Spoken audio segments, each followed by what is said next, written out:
bien, bonjour à toutes et à tous, ravi de vous retrouver pour ce nouveau numéro de Comme toujours. Je vais être franc avec vous, j'avais pensé faire une émission sur les Solex cette semaine, mais certains amis, des faux frères, en ont pensé autrement. On va donc parler des motocyclettes. Je les comprends parce qu'on peut dire que la motocyclette, enfin mon invité me le dira, est aux années 80 ce que le Solex devait être à peu près aux années 60, c'est-à-dire que tous les jeunes et toutes les générations avaient ce genre d'engin. Et c'est normal, c'est pas cher, c'est peu, ça consomme assez peu. Et bien sûr, toutes les générations peuvent s'en servir, du plus jeune à partir de 14 ans jusqu'au plus âgé. Et il y a pas d'âge. On fait cette émission quelques semaines après la Meule Bleue, vous savez, hein, c'était à La Roche-sur-Yon il y a quelques semaines. Et on a invité pour parler de motocyclette Vincent Mauger. Bonjour Vincent. Bonjour. Vincent Mauger, c'est Mauger Moto à Aizenay et c'est un spécialiste, ça tombe bien, je lâche pas l'affaire facilement, vous allez le voir, des mobylettes mais également des Solex. J'étais déjà allé le voir, si vous vous en souvenez, il y a déjà 1 an et demi. Bonjour Vincent Mauger. Mauger Moto, vous allez nous expliquer dans quelques secondes un petit peu ce qui fait votre quotidien et comment vous êtes tombé dans la motocyclette, parce qu'aujourd'hui vous ne faites plus que de l'ancien. Oui. Les motocyclettes, on va en parler ici. Je veux savoir pourquoi on a ça autour de nous, Jean-Pierre Pouvreau. Ah ben, pour moi, ça coulait de source. Ouais. Ça veut dire, j'ai réfléchi pas longtemps. Ouais. Je me suis dit qu'on pouvait absolument pas faire de mobilette sans selle. Voilà. Voilà. Enfin, je voulais qu'on pose Voilà. le cadre intellectuel de cette émission dès le départ. On va donc parler du sel et puis de la manière dont il a servi pour cette marinade avec Jean-Pierre Pouvreau de Macro et de Haran. Jean-Pierre Berton est également avec nous. Bonjour Jean-Pierre.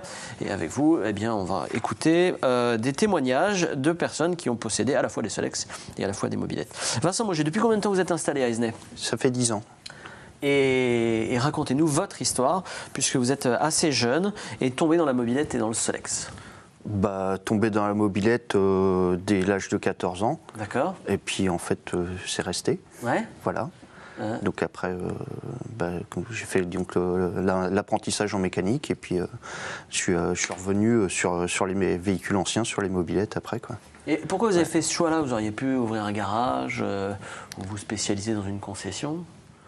Non, concession, ça ne m'intéressait pas d'avoir quelque chose de gros. Moi, je préfère avoir une petite entreprise familiale où je travaille juste avec ma femme, quoi.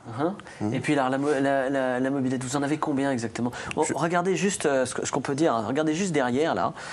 On a un modèle qui est extraordinaire, qui ne vous appartient pas. Hein. Non, c'est pas moi, là. C'est un ami qui l'a prêté pour aujourd'hui. Ouais, mais c'est splendide. Combien vous avez de mobilettes ? Dites-nous. Je ne sais pas. Je sais pas, j'ai arrêté de compter une centaine, donc je ne sais pas maintenant. Mais moi, je suis venu dans votre magasin, elles ne sont pas toutes. Vous avez un hangar derrière, non ? Il y en a éparpillés un peu partout. C'est votre femme qui Il y en a dans contente. le magasin, il y en a dans l'atelier, il y en a derrière, il y en a à la maison, il y en a dans une grange qu'on me prête. Mais qu'est-ce que vous en faites ? Vous les retapez ? Vous les revendez ? J'ai du mal à les revendre. J'essaye de les retaper, mais je manque de temps. Donc j'en ai une partie qui est en état, puis une partie qui attend. Alors aujourd'hui, on pourrait se dire que les affaires sont pas forcément au beau fixe, parce que c'est le cas pour beaucoup. C'est pas le cas de Mauger Moto. Ça se passe bien, merci. Non, voilà. On a la chance que le véhicule ancien, c'est du loisir, et puis on a la chance que les gens ne rognent pas sur le loisir pour l'instant. Donc sur l'ancien, oui, on a du boulot, on travaille bien. Et qui sont vos clients ? Qui vient vous voir ? Un peu tout le monde. Il va y avoir les collectionneurs, mais eux vont venir plus pour la pièce détachée, parce que tout ce qui est entretien, réparation, vont faire eux-mêmes. On a des gens qui ont récupéré un véhicule de famille, et puis du père, du grand-père, et puis qui veulent le remettre en route.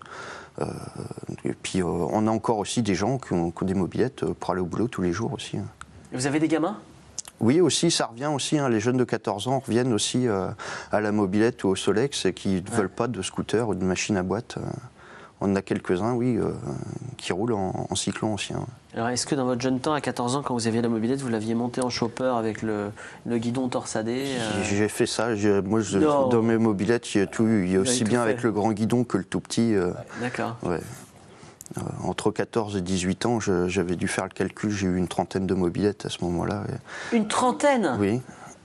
Mais pas à la fois. Hein. Non, mais... Et j'ai encore la première que j'ai eue à 14 ans, par contre. D'accord. Ouais. Et c'était quoi comme... Une bébé Peugeot. Bébé Peugeot. Jean-Pierre, je sais que vous êtes amateur de mécanique. Oui, mais j'allais rectifier dans vos propos, mon cher ami. Ce ne sont pas des motocyclettes. Ouais. Ce sont des cyclomoteurs. Bon, alors expliquez-moi. Bah, Expliquez-nous. Non, c'est le technicien, non, mais c'est. Bah, la motocyclette, c'est une moto, et d'ailleurs, motocyclette, c'était une marque même aussi. Comme le nom mobilette qui est rentré maintenant pour désigner n'importe quel cyclo. À la base, mobilette, c'était chez Motobécane, c'est tout.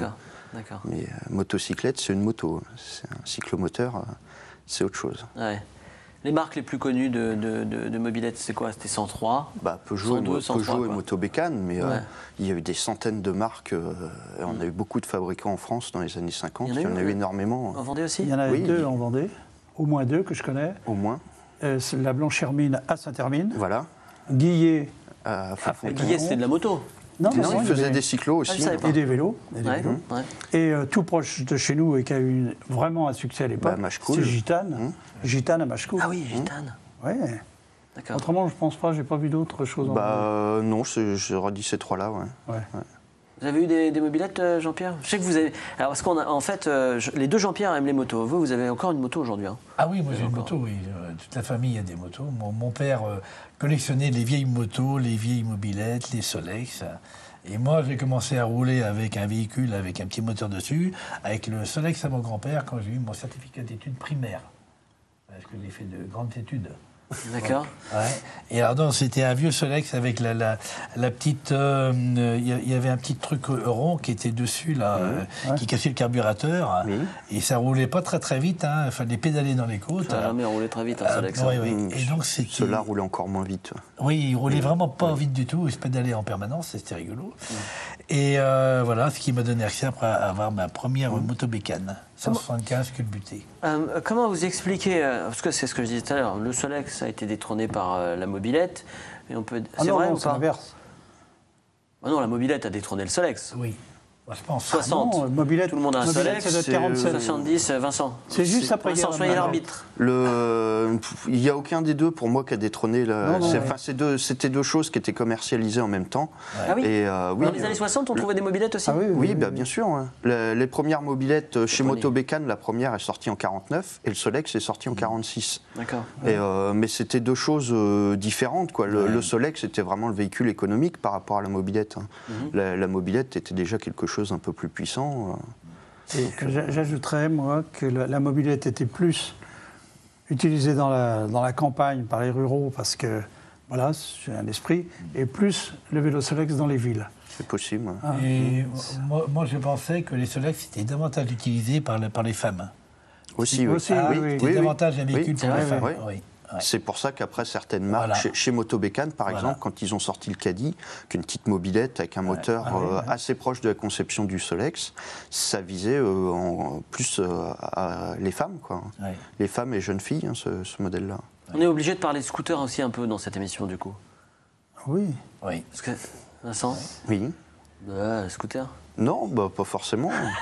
Il y a des anciens scooters aussi. Hein. Ouais. Dans les années 50, il y avait des scooters aussi, mais Ah pas... oui, c'était la fameuse Vespa, la Dolce bah, Vita, voilà. Claudia Cardinal. Il y avait le, Ah, c'était votre jeunesse à vous. Lambretta. le Lambretta. À vous. Lambretta, Voilà. pardon, Ouais. parce que le Lambretta. Vespa, il y avait une sale réputation. C'est qui Ah, on disait toujours qu'avec un scooter, on se il y cassait avait les un gueules. contrepoids. Voilà, on se casse Ah, la figure. Je suis un peu trivial. Ah ouais. J'ai eu les deux, je me suis cassé la figure avec les deux. Ouais, c'est ça, moi aussi avec le Solex. On me disait toujours que le Solex, c'était pas sécure parce que ça dérapait, etc. Moi, j'ai jamais eu de problème avec, Moi non plus. avec les Solex. Ça chasse un peu par l'avant quand même quand. Si on Bah, prend un disons peu- que ça... Comment dire ça pardonne pas si on fait un petit peu le fou avec, quoi. Ouais. Autant la mobilette va être plus stable si on fait un peu le fou, qu'on lâche le guidon, le Solex il part Ah tout de oui. suite, quoi. Ouais. C'est l'expérience, ça. Moi j'ai pas eu de chute en Solex. Ouais. Alors, il y a la. Il y avait un petit détail Pierre. qui était fondamental, c'est Ouais. que quand on tombait en panne, Mm. pédaler un Solex, ça va tout seul, mais pédaler une mobilette, Oui, non. c'est vrai. Vaut mieux la pousser. ah ouais, ouais. Qu'est-ce qui fait le succès de la mobilette? C'est une mécanique simple, c'est un prix allégé, c'est un entretien facile, c'est quoi? C'est un peu tout ça? Un peu tout ça, ouais. Après, maintenant, ça dépend le succès à quel moment. Est-ce que c'est le succès avant ou le succès maintenant? Parce que le succès maintenant, oui, par rapport à ceux qui veulent du véhicule ancien, c'est un tarif beaucoup plus abordable qu'une moto Ouais. ancienne ou une voiture ancienne. Grosso modo, un Solex, en bon état, on peut en trouver à 250-300 euros. Ouais, voilà, ouais, ça dans Une ce mobilette en bon état, vous m'avez dit 500 euros? Après, ça dépend des modèles, toujours. Hein. Ouais. Ça dépend des modèles et de l'état. Le plus, c'est une moto bécane, une 88 bleue, par exemple. Voilà, une belle, une belle, oui, ça peut être dans les 500 €. Mais j'en vois des fois plus aussi. Mais il faut vraiment que ça soit très belle après pour que ça soit plus cher. D'accord. On sent la moustache qui frise de l'expert, comme ça. Il y a des exceptions, on imagine. Des motos qui valent très cher, des mobilettes qui sont des modèles peu courants, etc. Ouais. Vous en avez quelques-uns. J'ai certaines machines, oui, qui sont peu courantes. Cachées dans l'arrière-cuisine. Celle-là, qui est juste derrière nous, oui. Elle est peu courante. Elle est peu courante parce que déjà, c'est pas un modèle français. Ouais. Celle-ci est espagnole. Et puis là, elle n'est pas du tout refaite comme elle était d'origine, parce que à l'origine, celle-ci ressemble à une machine de cross, en fait. D'accord. Mais elle est à l'état d'épave, donc il l'a refait à son goût, quoi. D'accord. Ah oui, donc elle n'est pas du tout, en fait, c'est un custom, ça. C'est pas du tout elle est customisée. original. Normalement, il y a un grand guidon, il y a un garde-boue, des pneus à crampons. Elle ressemble à la Flandria. Ça dépend quel modèle. Le Flandria, c'était la même époque. Et, les bébés rouges, là, qui il y a eu les bébés rallye, oui, Peugeot. Dans toutes les marques, il y a eu des choses dans ce genre-là. Moi, j'ai souvenir de la 102 et de la 103, je vais vous dire, à part ça. Oui, voilà. C'était... Donc, j'avais 14-15 ans, j'habitais à Luçon. Et Luçon, c'est à mi-chemin entre le port des Sables-d'Olonne et La Rochelle. Le dimanche après-midi, il y avait la bande, on disait de la Palisse, qui arrivait en toutes sortes de arrangées, tous très sportives, et l'équipe de la Chaume. Et au bout d'un moment, il se foutait sa gueule, comme ça, sur la place, la place des Acacias. Non. Ça durait une demi-heure, un quart d'heure, et puis tout le monde repartait. Ils avaient passé leur dimanche agréable, avec des chemises déchirées, 2 ou 3 petits macarons. La jeunesse d'hier. La jeunesse tumultueuse de Jean-Pierre Bertrand. Non, nous on regardait avec notre Mentalo ou notre... C'est ça, bien sage. Les fraises. Mentalo. Mentalo, oui. Ah ouais, non, mais... oui, d'accord. Si vous le voulez bien, puis après on continuera à discuter avec Vincent Moget Moto à Aisne. Christophe Vital, conservateur départemental des musées. Lui aussi va nous parler motocyclette et mobilette. Motocyclette. Comment voulez-vous que je trouve des motocyclettes ici à l'Historial de la Vendée ? Petite pirouette, je vais vous parler d'une motocyclette, mais tout d'abord d'une dame géologue, Mireille Terce, qui est née en 1910. Elle est morte en 1986, pas très loin d'ici, je crois que c'est près du lac de Grandlieu, alors qu'elle travaillait encore bien largement après sa retraite, donc elle était âgée de 76 ans. Marqué l'histoire de la géologie en Vendée. Elle avait soutenu d'abord son diplôme donc, à Rennes, et elle présentera sa thèse consacrée au littoral de la Vendée, donc en 1959, et sera quasiment la première à dresser 50 millième. Donc une personnalité très importante pour la géologie. Et savez-vous qu'elle se transportait en mobilette, en motocyclette, effectivement. Tous ceux qui l'ont connue ont ce souvenir de cette femme. Je ne sais pas si peut-être qu'elle n'avait tout ça. Ça lui permettait en tous les cas de sillonner la Vendée de long en large, qu'elle connaissait parfaitement. C'est un personnage donc, qui a laissé beaucoup de choses. Ici, nous avons la chance, grâce au groupe vendéen de géologie, donc, d'avoir les collections de Mireille Terce, ses carnets de terrain, donc elle devait être dans sa mobilette. En voilà un, donc avec des dessins en couleur, bon, c'est très, très intéressant. Et puis également quelques échantillons de cette collection très importante donc, que nous conservons ici et que nous avons d'ailleurs représenté donc, lors de l'exposition. Une scientifique donc, à mobilette, Mireille Terce, donc véritablement la personne qui a le plus travaillé et fait avancer la connaissance de la géologie en Vendée.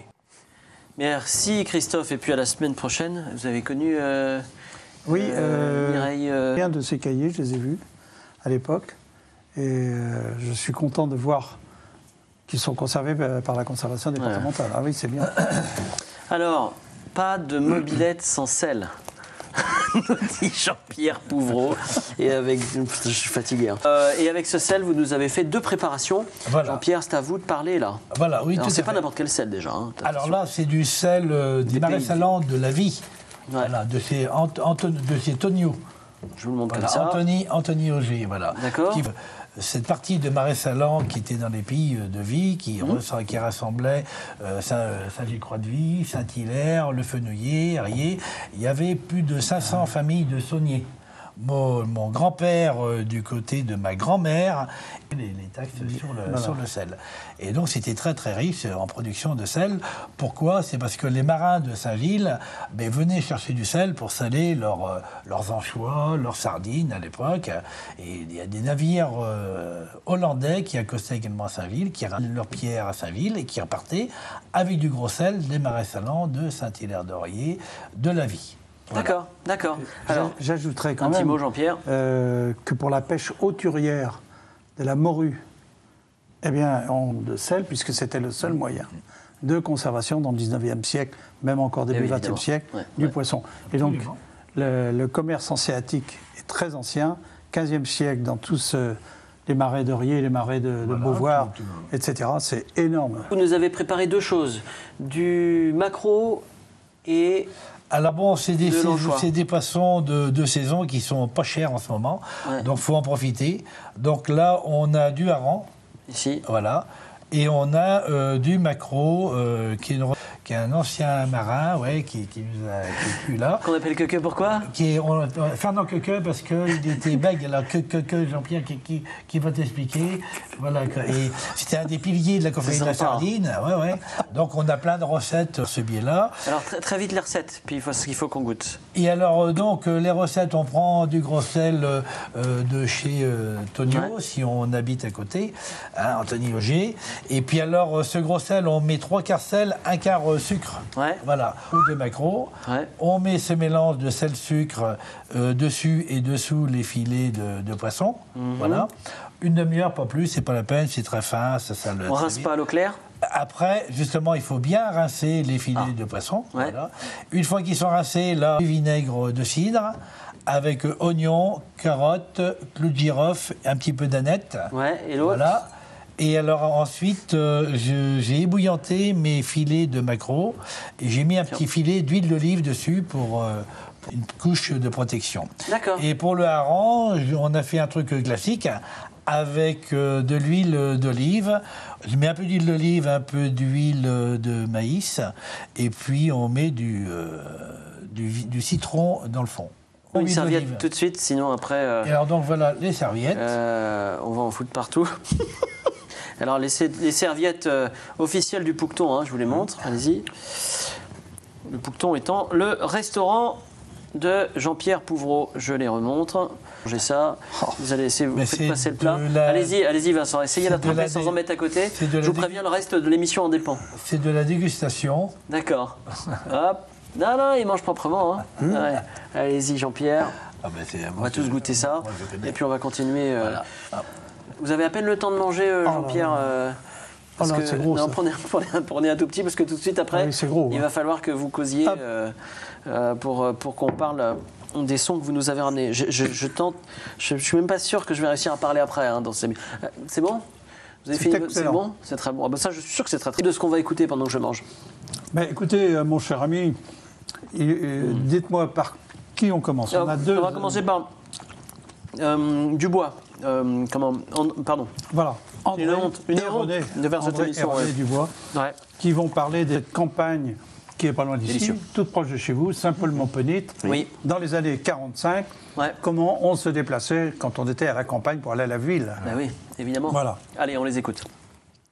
Le véhicule qu'il y a eu, il y avait acheté un petit Solex. Un petit Solex, oui, il y avait un petit Solex, moi, après avoir été marié un bon moment après. Longtemps après. Puis, un petit Solex. Oui, qu'il a acheté. Puis moi, il y a eu le vélo. Puis il est passé mes permis, il y avait 38 ans. Après, 38 ans? Oui. Quand il est passé mes permis. Vous étiez pas jeune, hein? Vous étiez pas jeune. Ça coûtait cher, le permis? Oui, à tout temps, il m'avait coûté 20 000, un ancien. Oui. Vous aviez acheté une Juvacelle? Oui, une Juva, parce que nous, j'étais pour travailler, parce que les bêtes étaient en mis dedans. D'accord. Moi, il voulait avoir une bagnole utilitaire pour la ferme. On parle mobilette, vous l'avez compris, avec nos deux Jean-Pierre et Vincent Moget Moto du côté des Nez. Vous disiez que c'était un signe extérieur de richesse, la mobilette? Oui. Après-guerre, vous voulez dire? Quand? Même avant la guerre, tout le monde n'avait pas les moyens d'avoir un véhicule motorisé, que ce soit une voiture ou une moto, cyclette ou un cyclomoteur. Ouais. Cyclomoteur encore plus rare que les motocyclettes. Après la guerre, c'est une démonstration d'une certaine aisance et puis un souci de modernité. Pour un jeune homme qui montrait qu'il avait une mobilette, n'est-ce pas, il montrait aux jeunes filles qu'il avait quelques moyens, etc. Ça a été un petit luxe. D'accord. Allez, on écoute Gabriel Fauché. Alors Gabriel Fauché Après, on goûte le hareng parce qu'on n'a pas goûté le hareng. Non, mais continuez, Gab. J'ai envie de goûter le hareng. Ah non, mais il y a une obsession, franchement. Donc, Continuez. l'achat de la première mobilette de M. Gabriel Fauché en 1957. Et Gabriel Fauché est d'une petite commune du Sud-Vendée, Champagné-les-Marais. On l'écoute. Vous avez eu votre premier vélo à quel âge? Ah, pas très vieux, le premier vélo, peut-être bien 16 ans quand même. C'est vous qui vous l'étiez acheté? Je crois pas. Non, je crois pas. La première mobilette, oui, mais le premier vélo, non, c'est les parents, j'avais rien. Mais après la mobilette, c'est bien moi qui ai acheté la première mobilette, mais j'étais quand même... c'était autour de... peut-être pas sûr, j'avais peut-être bien eu 9 ans d'aller au régiment, c'est que j'en suis pas sûr. Et le vélo, donc... Oh non, c'était bien autour du régiment, la première mobilette. Il n'y avait pas eu de mobilette avant. Que le vélo. Voilà. Alors, on n'a pas goûté le hareng. Il y a une histoire avec le hareng. Qui c'est qui a dit tout à l'heure en préparant l'émission qu'on pouvait faire des mauvaises blagues avec... Est-ce que je peux te casser la cabane?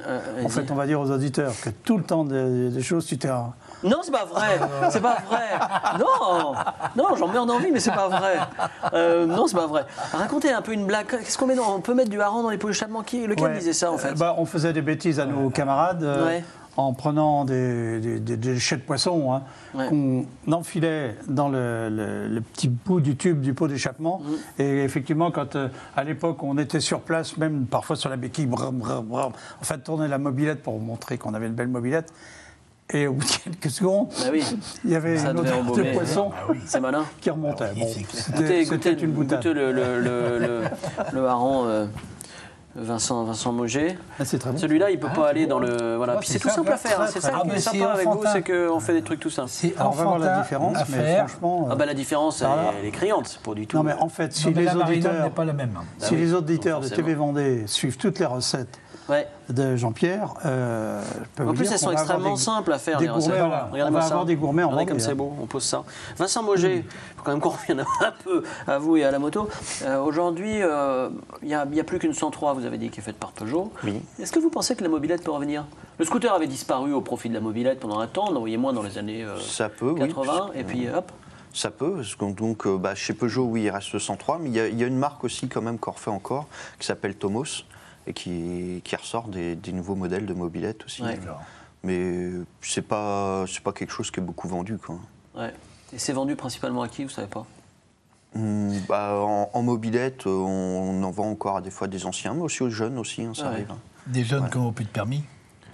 Ça peut arriver. Ça peut arriver. Ça peut arriver, mais il y a des jeunes aussi qui préfèrent avoir un petit cyclo, c'est léger aussi.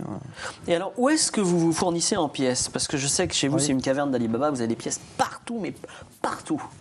Pareil, partout.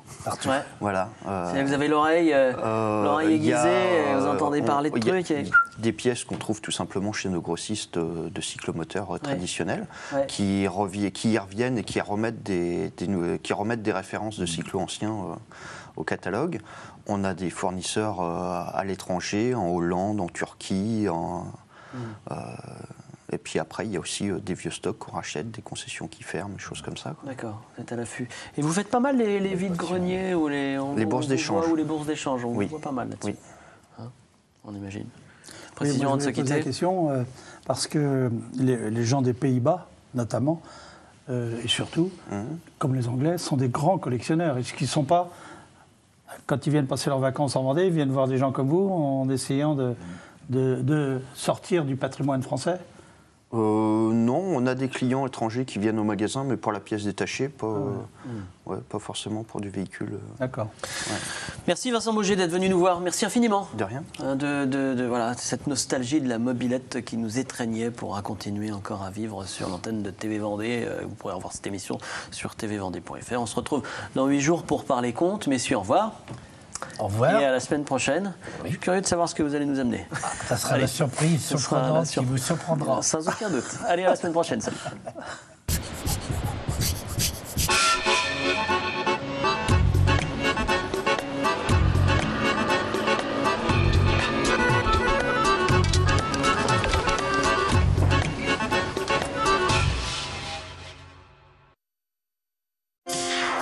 Vendée, passez plus de temps devant la Vendée. Bonjour à tous. Du vent, de la pluie, ce week-end débute sur les chapeaux de roue. Effectivement, une nouvelle perturbation atlantique a